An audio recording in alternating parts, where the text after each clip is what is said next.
Bonjour à toutes et à tous. Aujourd'hui, on se retrouve avec Tom pour vous parler, comme on vous l'avait promis, d'une émission spéciale consacrée au conflit entre Israël et le Hamas.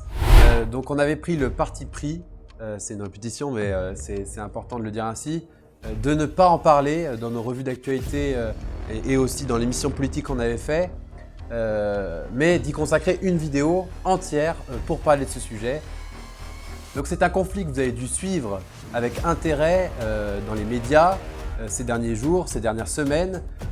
Et donc pour cela, je vous propose, et c'est comme ça que j'ai réussi à préparer, qu'on a réussi à préparer cette émission spéciale, d'aller voir différentes sources, de vous intéresser et de ne pas vous cantonner aux médias traditionnels, notamment aux chaînes de télévision.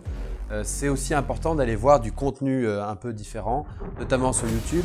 Alors je pense à l'émission Les Dessous des cartes sur Arte, mais pas que. On a aussi plusieurs autres sites internet, notamment un site qui est très bien fait, qui est assez ludique, mais qui aussi rentre en détail et ne simplifie pas tout le temps les propos.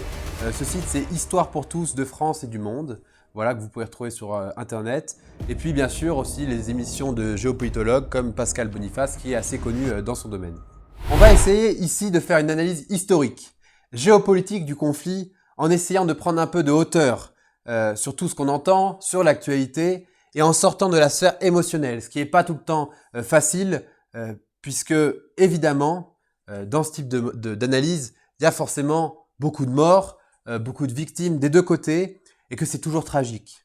Et aujourd'hui, il ne s'agit pas pour nous de dire qui a tort ou qui a raison dans ce conflit, mais plutôt d'analyser les intérêts de chacun, les politiques des États, à travers le spectre offert par la géopolitique et la géostratégie.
On va diviser cette émission spéciale en deux épisodes. Aujourd'hui, dans ce premier épisode, on va revenir en détail sur l'histoire du conflit israélo-palestinien, car l'étude et l'analyse approfondie de ce conflit avec un regard historique peut permettre de mieux comprendre le conflit aujourd'hui, le conflit actuel. Dans le second épisode, nous reviendrons sur l'actualité en présentant un bilan et une analyse du conflit en nous projetant également vers l'avenir et en vous présentant certaines prospectives qui peuvent en découler. On va dans un premier temps nous pencher sur l'histoire des relations entre Israël et la Palestine pour comprendre que la guerre actuelle entre Israël et le Hamas ne s'inscrit pas dans la continuité de l'affrontement historique israélo-palestinien.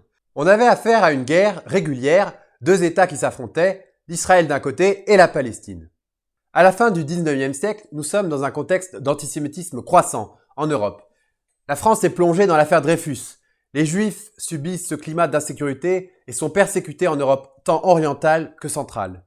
En 1897, Theodor Herzl, un journaliste de formation, prend la tête du mouvement sioniste et décide de créer un État juif dans lequel tous les Juifs du monde pourraient se réfugier pour fuir les persécutions. On parle souvent dans l'actualité de ce mouvement sioniste, mais finalement, qu'est-ce que cela signifie? C'est très simple à comprendre, le mouvement sioniste est un mouvement national, un sentiment d'unité qui anime une partie du peuple juif dans le monde qui a un seul objectif principal, la création d'un État juif pour répondre aux volontés d'autodétermination du peuple juif sur la terre sainte d'Israël. Cependant, se pose rapidement un problème. Où? Et cette question, elle est centrale dans la compréhension des enjeux que soulève ce conflit. Herzl choisit la Palestine, qui est encore à cette période sous domination ottomane. On arrive rapidement en 1914, la Première Guerre mondiale est déclarée, elle bouleverse complètement l'ordre géopolitique mondial et a de lourdes répercussions que l'on connaît. Avant la victoire de 1918 sur les troupes de la Triple Alliance, plusieurs événements qui concernent directement notre sujet et qu'on oublie trop souvent de rappeler sont à rappeler. Je l'ai dit, mais le territoire de Palestine où les Juifs veulent s'implanter pour créer leur État est sous domination ottomane à l'aune de la Première Guerre mondiale. Cependant, même si les Ottomans sont aidés militairement par les Allemands, leur puissance s'essouffle peu à peu pour arriver à signer les accords secrets de Sykes-Picot avec la France et la Grande-Bretagne, le 16 mai 1916, après plusieurs mois de négociations. Cet accord prévoit la répartition entre la France et la Grande-Bretagne des zones dirigées par l'Empire ottoman. Dans un contexte colonial, rappelons-le, la France et la Grande-Bretagne qui étaient les deux plus grandes puissances coloniales depuis la conférence de Berlin de 1884. Avec l'accord Sykes-Picot, le Moyen-Orient est divisé en 5 zones. La France et le Royaume-Uni obtiennent toutes les deux zones différentes, une zone d'administration directe et une zone d'influence. Une 5e zone est créée en Palestine qui sera, selon l'accord, sous bannière internationale.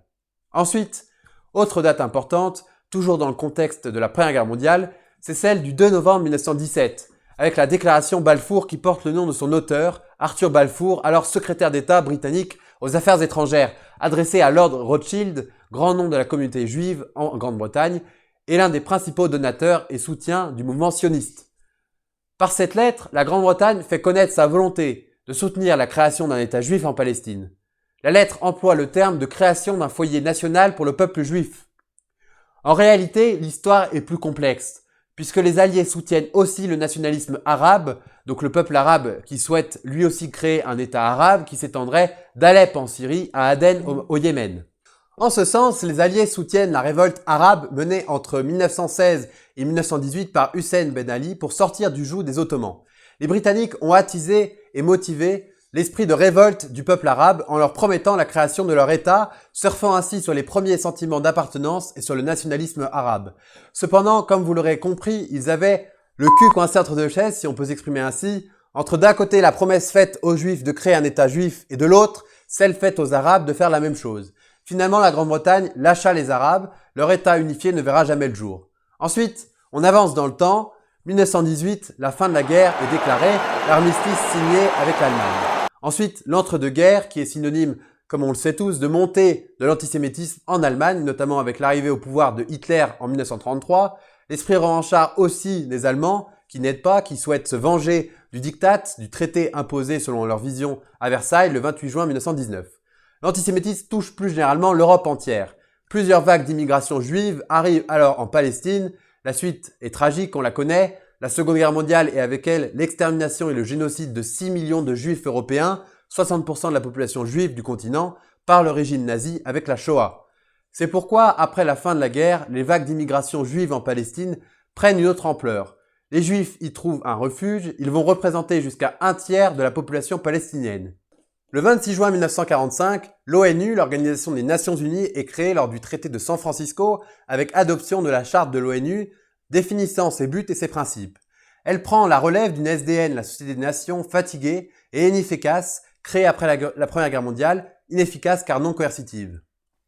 Après cela et directement après sa création, l'ONU s'attaque rapidement à la question palestinienne. En 1947, elle vante un plan de partage du territoire palestinien. C'est la fameuse solution à 2 États qu'on a aussi beaucoup entendu ces dernières semaines. Cette solution vise à créer 2 États indépendants, donc un État arabe et un État juif, pour satisfaire les 2 nationalismes en même temps. La zone conflictuelle de Jérusalem, car terre sainte des 2 religions, est constituée sous bannière internationale, donc neutre. L'ONU avait essayé de rendre un partage équitable, avait donc morcelé le territoire palestinien en plusieurs entités en calculant les kilomètres carrés de littoraux et de déserts pour les autres. Pour chacun des 2 États, que ces 2 États ne se sentent lésés. Si le plan de partage est approuvé par la communauté internationale, le 27 novembre 1947 via un vote à l'Assemblée générale de l'ONU, les Arabes rejettent ce plan et réaffirment leur souveraineté sur l'ensemble du territoire palestinien. La situation semble sans solution alors que des émeutes et une guerre civile éclatent. La situation s'envenime davantage 6 mois plus tard, lorsque le 14 mai 1948, la création de l'État d'Israël et son indépendance est proclamée de manière unilatérale le jour où les Britanniques se retirent de la zone.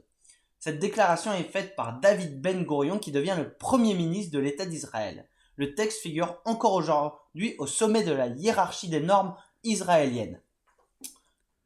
Dans un contexte de guerre civile entre juifs et arabes, une escalade des tensions s'effectue et on passe désormais à l'échelle géopolitique lorsque les États arabes voisins, soit l'Égypte, la Transjordanie, le Liban, la Syrie, l'Irak, unissent leurs forces militaires et déclarent la guerre au nouvel État d'Israël dès le lendemain, le 15 mai 1948.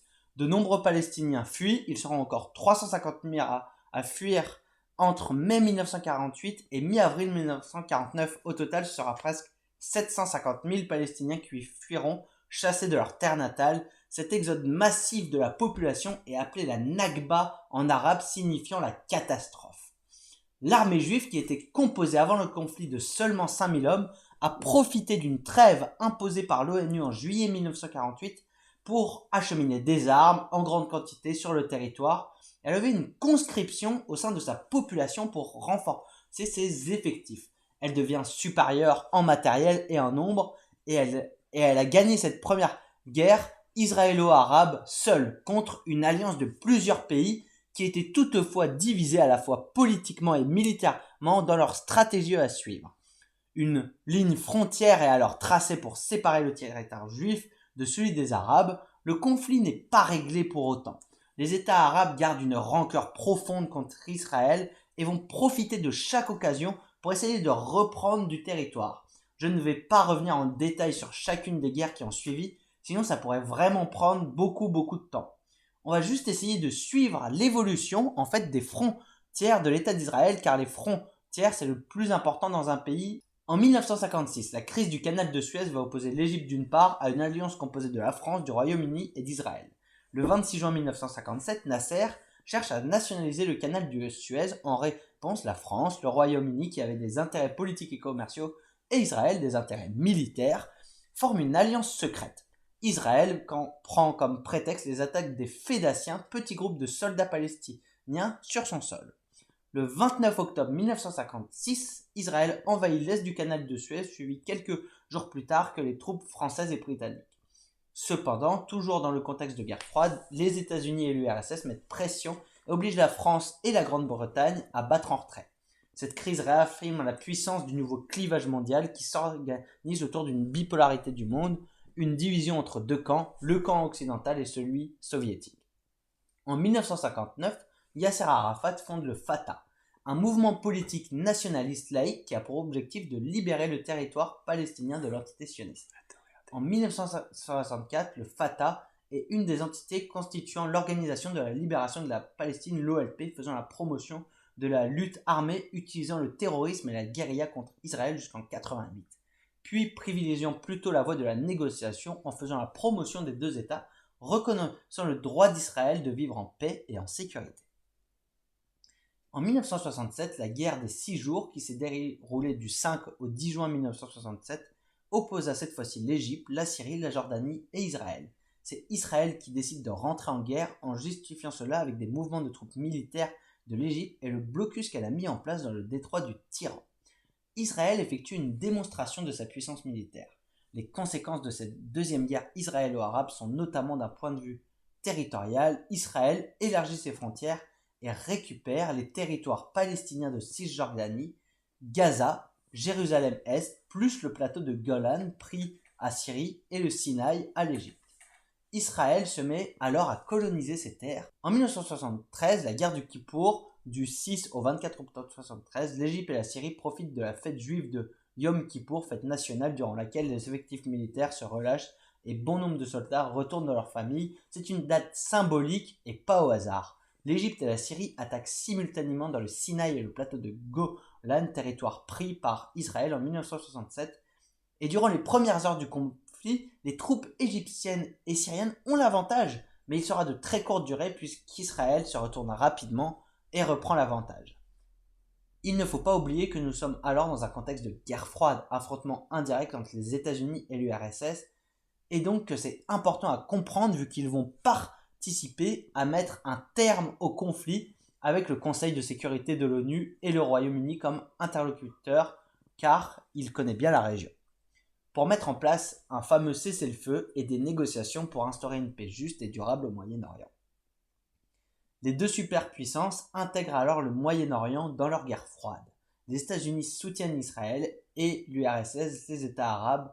Tous deux livrent du matériel à leurs alliés respectifs, se menacent mutuellement d'utiliser la bombe atomique, mais ils comprennent vite que les enjeux dépassent de loin ce conflit israélo-palestinien et que l'escalade militaire de deux puissances nucléaires ne laisse rien de présager de bon. Ils œuvrent alors tous deux pour la fin du conflit. Le 25 octobre, le cessez-le-feu est finalement signé sous l'égide des Nations Unies dans un premier temps. Et Israël ne souhaite pas s'y soumettre pour profiter de l'incendie qu'elle a pris sur le conflit avec l'Égypte. L'URSS met son artillerie nucléaire en état d'alerte, ce qui met sous pression les États-Unis, qui mettent à leur tour pression sur Israël d'accepter les accords. Celle-ci entrera finalement en vigueur le 28 octobre. Les conclusions à tirer de cette guerre de Kippour sont le conflit parmi les plus intenses et destructeurs post-guerre mondiale. Cela a prouvé la stratégie tactique et militaire, l'importance d'investir dans des moyens plus modernes, des défenses anti-chars ou des défenses anti-aériennes. Pour les pays arabes, c'est la première fois qu'ils arrivent à toucher et à déstabiliser Israël, ce qui est considéré comme une victoire pour eux. Pour Israël, la fin du mythe de l'invincibilité de son armée, Tsahal, tout comme le mythe de l'infaillibilité du renseignement israélien, encore mis en cause dans l'actualité, le fameux Mossad. Changement au sein d'Israël, parti du travailliste gauche qui dominait est remplacé fin des années 70 par le Likoud, droite conservatrice, et l'aspect religieux qui était mis de côté depuis 1948 avec un mouvement sioniste laïque prédominant qui réapparaît après le tournant de 1973. Après le tournant de 1973, des volontés d'enfin régler ce conflit émergent. Et encore une fois, les États-Unis vont y jouer un rôle prédominant, celui de médiateur, toujours dans un contexte de guerre froide, Tom l'a dit, une guerre idéologique dans laquelle les images et les postures diplomatiques et médiatiques comptent pour beaucoup. Cela participe pour les États-Unis à tenir leur rôle de bons samaritains dans le monde et à accroître leur rayonnement. C'est dans cet esprit aussi que sont signés les accords de Camp David le 17 septembre 1978 par El-Sadat pour l'Égypte et le premier ministre israélien Menahem Begin, issu du Likoud. Le président américain, alors en exercice, Carter, est à la manœuvre pour superviser tout cela. C'est désormais officiel, l'Égypte devient le premier pays arabe, avec une dimension symbolique très forte, indéniable, à faire la paix avec Israël. Elle récupère progressivement le Sinaï. Dans cette démarche, l'Égypte s'isole de ses anciens alliés, elle est exclue de la Ligue arabe et El-Sadat sera assassiné le 6 octobre 1981 en raison de son engagement pour la paix. En 1987, la première intifada ou guerre des pierres en réaction à l'occupation israélienne de la bande de Gaza et en Cisjordanie, ces deux lieux s'enflamment après un accident de la route dans un camp de réfugiés. Cette première intifada dure 6 ans et coûte la vie à près de 300 Israéliens et 2000 Palestiniens. Dans ce contexte, en 1987, Ahmed Yassin crée le Hamas, l'une des principales branches armées du mouvement des frères musulmans.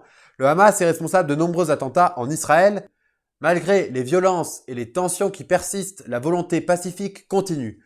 Dans ce sens, les accords d'Oslo signés le 13 septembre 1993 en sont l'achèvement avec une poignée de main symbolique tenue entre Rabin pour l'Israël et Arafat pour la Palestine. Ils posent les bases d'une autonomie palestinienne étalée dans le temps sur 5 ans avec l'établissement d'une autorité intérimaire autonome, le Conseil pour les Palestiniens de Cisjordanie et de la bande de Gaza, effectuant une sorte de transition.